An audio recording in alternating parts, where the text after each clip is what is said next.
E aí, pessoal, tudo bem? Dando seguimento então à nossa aula de quantidade de movimento e impulso, na nossa última aula a gente falou, né, do exemplo do revólver, né, e do astronauta, demonstrando, né, a questão da propriedade da conservação da quantidade de movimento, certo? Dando seguimento então, a gente vai dar uma comparada na teoria, né, da quantidade de movimento e relacionar ela com as leis de Newton, né? A gente vai estar comparando então a quantidade de movimento e as leis de Newton. Para isso, eu vou fazer então um contexto histórico, né? Eu vou mostrar de onde surgiu a quantidade de movimento, por que a gente estuda ela e enfim. Então, quem que estudou a quantidade de movimento, quem que descobriu, né, essa lei? E foi esse cara aqui, né? O Descartes, Descartes, né? Que escreve, mas fala Descartes. O Descartes, a gente estuda ele, né, na filosofia durante o ensino médio, e ele contribuiu para várias coisas no campo das ciências e da filosofia e tudo mais, né? Ele tá aqui a data de quando ele nasceu e quando ele morreu. E em 1644, não precisa saber isso não, mas só para ilustrar, ele publicou essa obra aqui, né? E nela, basicamente, era o estudo das colisões e da quantidade de movimento. Além disso, ele estava tentando explicar o universo como um todo, certo? Mas ele ficou conhecido na física, pelo menos, né, por esse estudo, né, da quantidade de movimento e das colisões. Como a gente pode ver aqui, é um exemplo das colisões, né, que tem duas bolinhas que estão vindo em sentidos opostos, né, elas têm a colisão e depois elas saem, né, separadas com velocidades diferentes, enfim. Além disso, a título de curiosidade, foi o Descartes também que criou o plano cartesiano. É por isso que na física, geralmente, para ficar mais fácil, a gente estuda que para o lado direito é positivo e, como você pode ver aqui, para o lado esquerdo é negativo. Enfim, é o plano cartesiano que facilitou o estudo da física, certo? Mas beleza, o Descartes ele fez esse estudo tentando explicar a natureza como um todo, só que ele errou em alguma coisa. A gente vai chegar nisso ainda. Mas antes vamos então comparar com o outro cara, né? O cara que veio depois dele, tá aí o Isaac Newton. Se você lembrar, o Descartes ele morreu em 1650, né? Deixa eu colar aqui. Foi em 1650. E o Newton ele nasceu em 1643. E o detalhe que ele publicou, né, em 1687, ou seja, pouco depois. E a questão então é a seguinte, né? O Newton então publicou a sua obra, né, que é essa daqui, e a partir dela ele criou, né, as três leis de Newton, a explicação de como o universo realmente funciona e tudo mais. Enfim, ele fez isso então, ele estudou os corpos, o universo, e ele foi o cara que acertou. E daí vieram as três leis de Newton, né? Que são essas que a gente vai estar relembrando agora, né? A primeira delas é a lei da inércia, né? Que diz que um corpo tende a ficar em repouso ou em movimento retilíneo uniforme se a força resultante for igual a zero, né? Como está explicado aqui nesse esquema. Além disso, a gente tem a segunda lei, que é a chamada lei da dinâmica, e é essa lei fundamental aqui, né? F é igual a massa vezes a aceleração, força resultante, né? Enfim, temos também a terceira lei de Newton, que é também conhecida como a lei da ação e reação, que é aquela que diz que para cada força de ação existe uma outra força de reação, com a condicionante de que elas têm que ter o mesmo módulo, elas têm que ter o mesmo módulo de direção, mas sentidos opostos, como a gente pode ver aqui.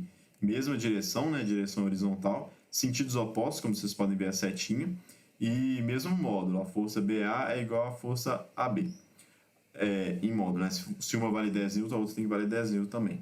Além disso, elas são aplicadas em corpos diferentes, como a gente pode ver aqui.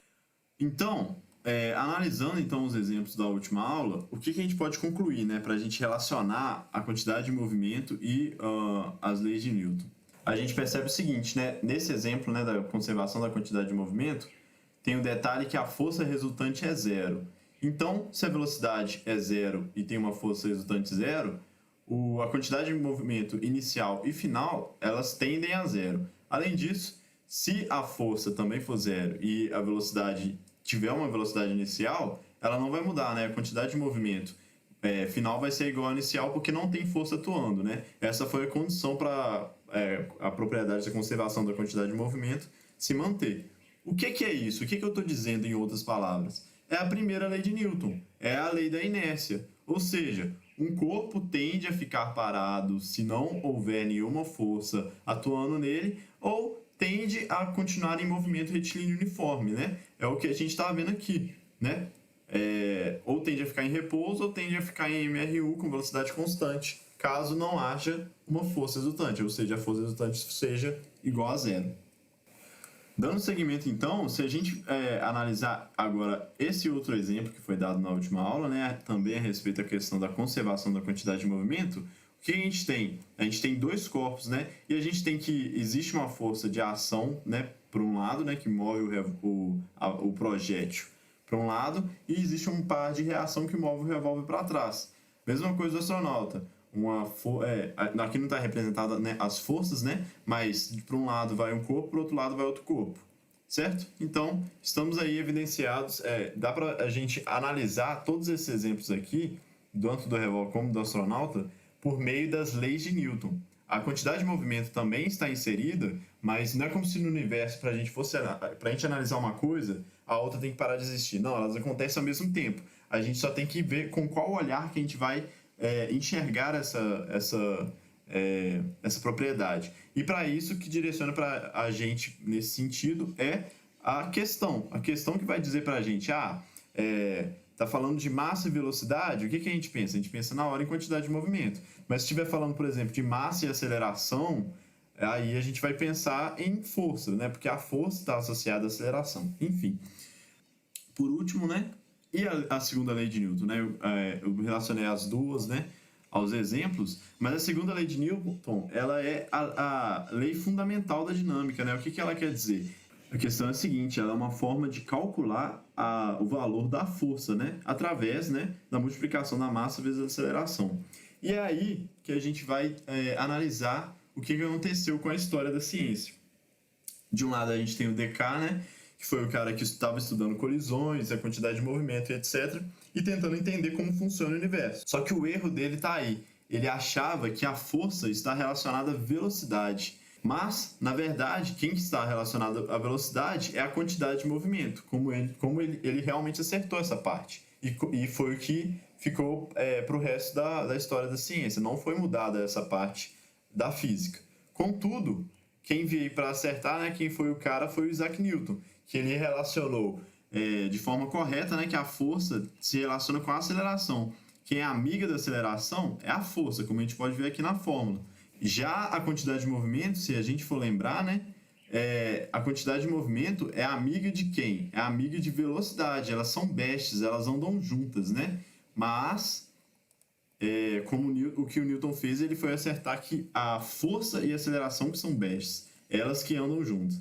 E além disso, Newton concluiu também corretamente que a força e a aceleração, elas alteram a velocidade. Elas não dependem da velocidade. Um corpo pode estar com uma velocidade, sei lá, 10 metros por segundo para esse sentido, com uma força atuando nesse sentido de cá, né? Ou seja, uma força e uma aceleração indo para cá façam que esse corpo diminua a velocidade. É isso que a força e a aceleração elas fazem. Elas alteram a velocidade de um corpo. E foi aí que o Descartes errou, certo? Enfim, coloquei aqui até um xizinho aqui de errado para o Descartes, mas toda essa comparação foi só para a gente poder entender melhor onde que a quantidade de movimento foi desenvolvida, onde que ela se encaixa com o conhecimento da física, certo? Então, voltando a falar de quantidade de movimento, o que está faltando, né? Primeiramente, a definição a gente já viu, né? Na aula passada, vocês podem ver, a gente já falou sobre isso, né? Essa aqui é a definição da quantidade de movimento, essa é a sua unidade, essas são as propriedades. A gente já falou disso. Além disso, com relação à conservação da quantidade de movimento, a gente também já abordou bastante isso, né? A gente deu também alguns exemplos sobre a conservação da quantidade de movimento. Por fim, o que está faltando a gente falar? Primeiro, a gente está faltando falar de questão da quantidade de movimento total de um sistema, como a gente faz para calcular ela, e além disso, falar um pouco sobre a variação da quantidade de movimento. Esses são os pontos que estão faltando para a gente fechar a quantidade de movimento e entrar em impulso, certo? Então vamos lá. Primeiramente, falando então da quantidade de movimento total de um sistema, a gente meio que já estava fazendo isso quando a gente foi analisar a conservação de quantidade de movimento, porque a gente teve que falar de quantidade de movimento total. Mas por que eu estou colocando aqui? Eu estou colocando para a gente revisar e entender de vez como que faz, né, basicamente uma soma vetorial. Então, por quê? Porque quando a gente quer analisar a quantidade de movimento total de um sistema que tem tipo dois corpos igual a esse daqui, a gente vai estar basicamente fazendo uma soma vetorial. A gente tem uma quantidade de movimento 1, uma quantidade de movimento 2. Como que a gente faz essa soma vetorial? A gente coloca, né, simplesmente assim, quantidade de movimento 1 mais quantidade de movimento 2 é igual à quantidade de movimento total. E aí, se a gente der, por exemplo, valores igual a esse daqui que eu dei, que a quantidade de movimento 1 é igual a 4, a quantidade de movimento 2 é igual a 12 kg/s por segundo, então, coloca aqui na fórmula, né, e pronto. A questão importante que eu coloquei aqui é que a quantidade de movimento 2, que eu poderia ter colocado menos 12, mas enfim, o menos ele é só para indicar a questão do sentido, né? Ele está indo para o sentido contrário, né? Daquele que foi adotado. Então, aqui está ele negativo, né? Beleza. Além disso, sobre essa questão de menos, como que vai ficar o vetor? Se para esse lado é positivo, então o vetor total, né? O vetor da quantidade de movimento total vai ser negativo. A gente achou esse resultado. Esse resultado ele indica também a questão do sentido do vetor, certo? E agora, Moisés, se a gente tiver um exemplo com corpos, né, indo em sentidos perpendiculares, né, tendo um ângulo de 90 graus, como que a gente faz para achar a quantidade de movimento total desse sistema, né? Essa é uma questão um pouco mais difícil, né? Pode cair na prova também, mas enfim, não tem segredo. É basicamente a soma vetorial, né? Aqui a quantidade de movimentos elas estão em direções perpendiculares, né? Direções diferentes. Tem um ângulo, né, entre elas, mas basicamente, para a gente achar a quantidade de movimento desse sistema, você assume a quantidade de movimento de um todo. Você vai fazer a soma vetorial de novo. Como que você faz? Você pega a quantidade de movimento dos dois, né? Aí, usando a lei do paralelograma, né, você vai fazer assim, que é a soma de vetores perpendiculares, né? Você vai colocar, então, o vetor 1 mais o vetor 2 vai ser igual a... Aí você vai traçar o vetor resultante, né, que é esse daqui, pela lei do paralelograma, e, enfim, você acha ele através de um Pitágoras aqui, e é isso. É assim que você faz a soma vetorial quando tiver um ângulo e tudo mais. Basicamente, né, igual eu coloquei aqui, é uma soma vetorial. Quem tiver dúvida, dá uma olhada na questão das somas vetoriais, né? É um dos primeiros assuntos que é tratado na física. Beleza. Então, para fechar a quantidade de movimento e a gente poder falar de impulso, está faltando a gente falar um pouco sobre variação da quantidade de movimento, que também a gente deu uma pincelada quando foi falar de conservação, que é o seguinte, né? Variação, quando a gente fala de variação da física, sempre é final menos inicial. Mas enfim, vamos pegar, por exemplo, aqui um bloquinho que estava com 3 km/s por segundo, como quantidade de movimento inicial, e no final foi para 9 km/s por segundo, né? Ou seja, aumentou, né, a quantidade de movimento com sentido para a direita, certo? Beleza, né? Como a gente faz para achar a variação da quantidade de movimento, né?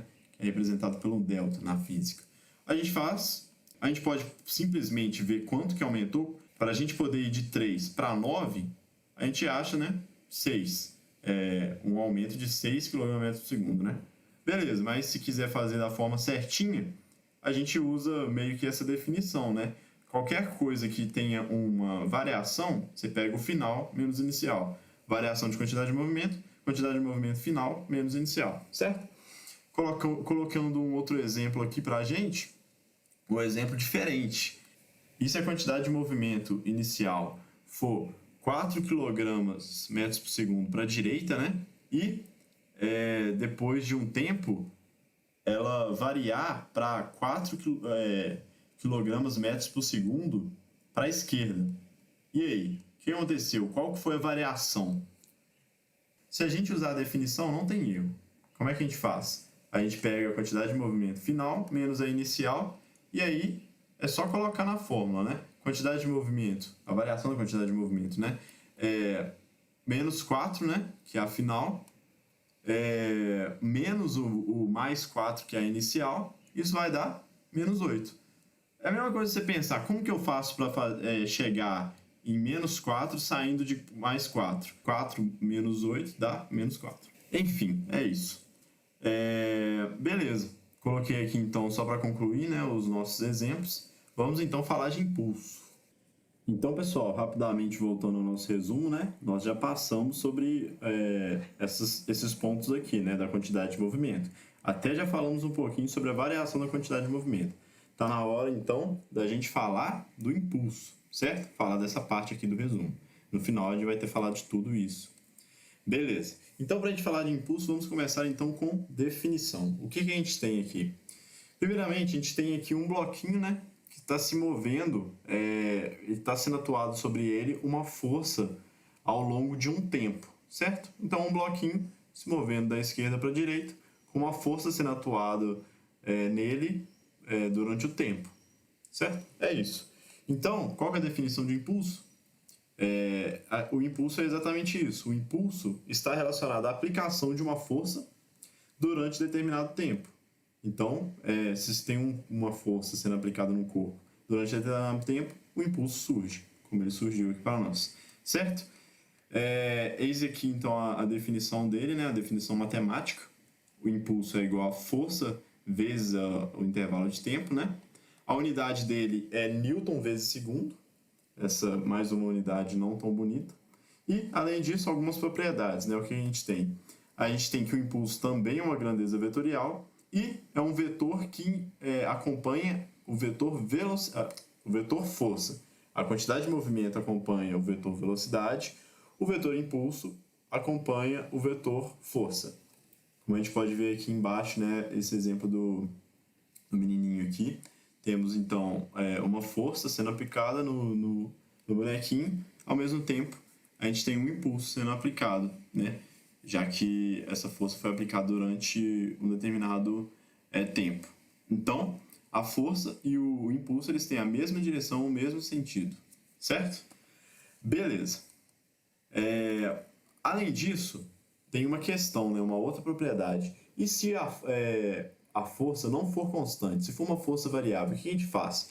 Qual força que você vai colocar aqui na fórmula se ela não for constante, né? Porque se a força for constante, tipo assim, 10 newtons ao longo de todo, tipo, sei lá, 10 segundos, você vai ter 10 vezes 10, né? 100 newtons vezes segundo, né? 100 newtons segundo, que vai ser o impulso, né? Mas se for uma força que no primeiro momento era 10 e no segundo momento era 20, qual que você vai colocar?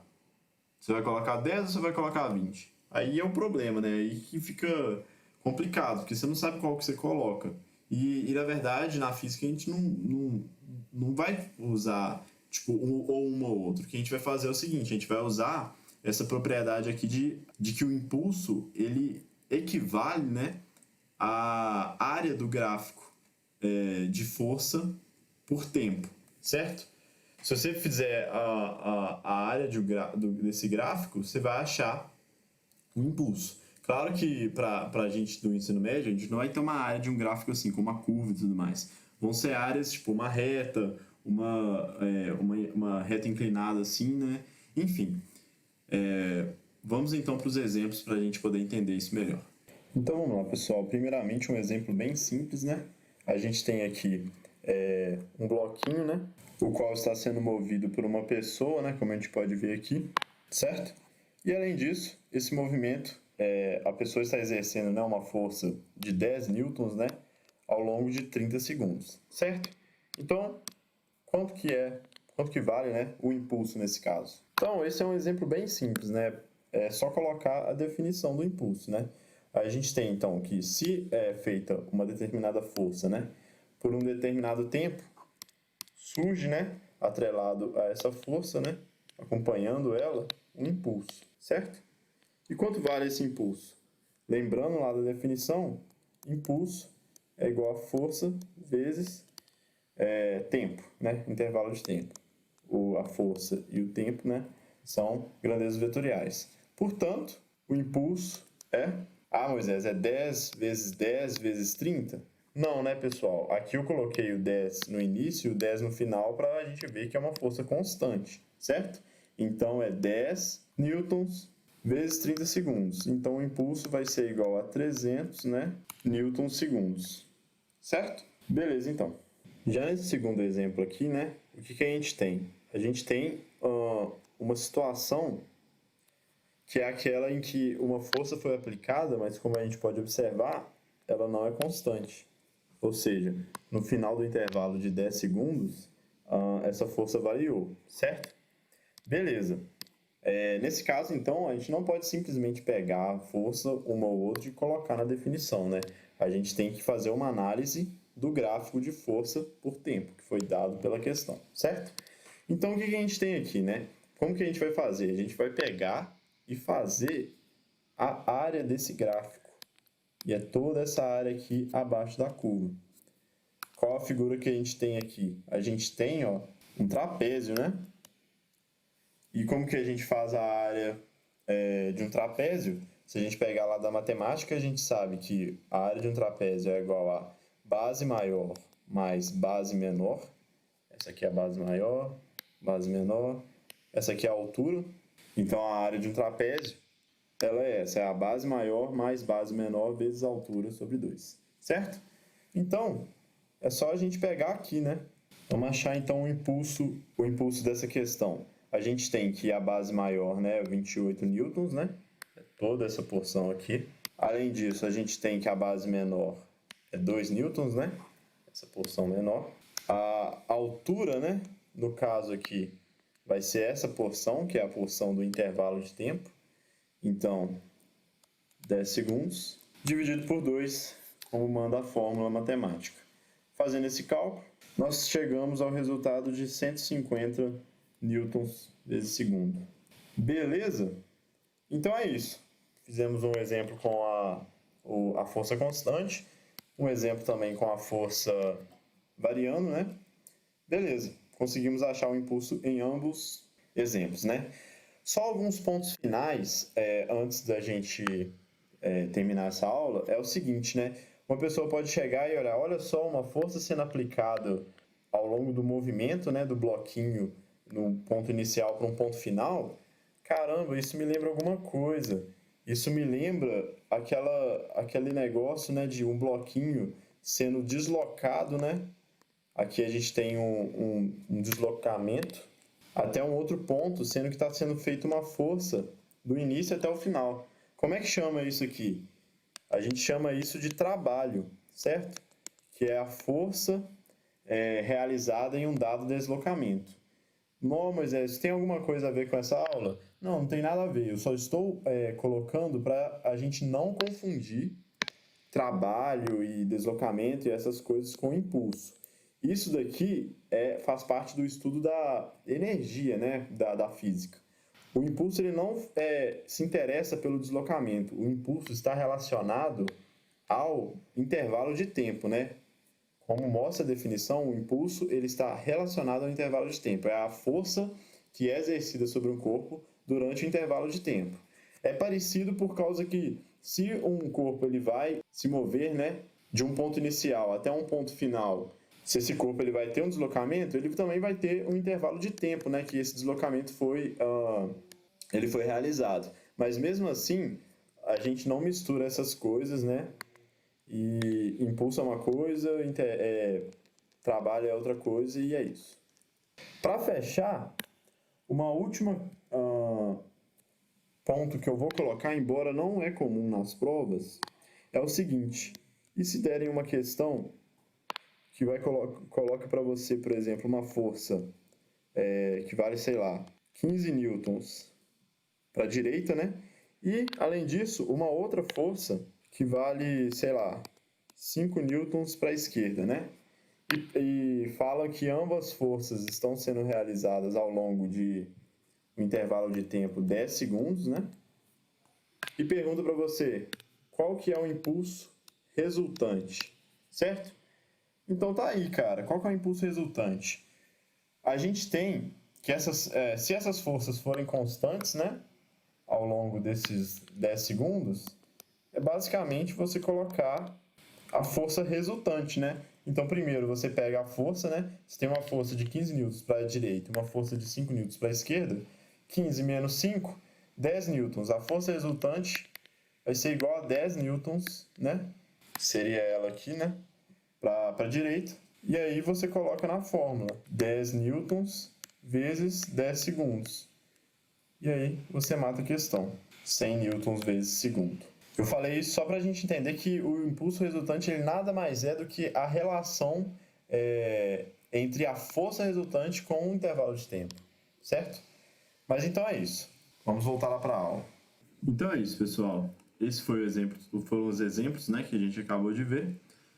Essa foi então a segunda parte, né, da aula de quantidade de movimento. A gente continua a ver quantidade de movimento e impulso, né, para chegar finalmente, né, nesse resumo com todos esses pontos, né, da matéria de quantidade de movimento e impulso na próxima aula, e aí a gente fecha essa aula de quantidade de movimento e impulso. Eu fico por aqui, fiquem bem, um abraço e até a próxima.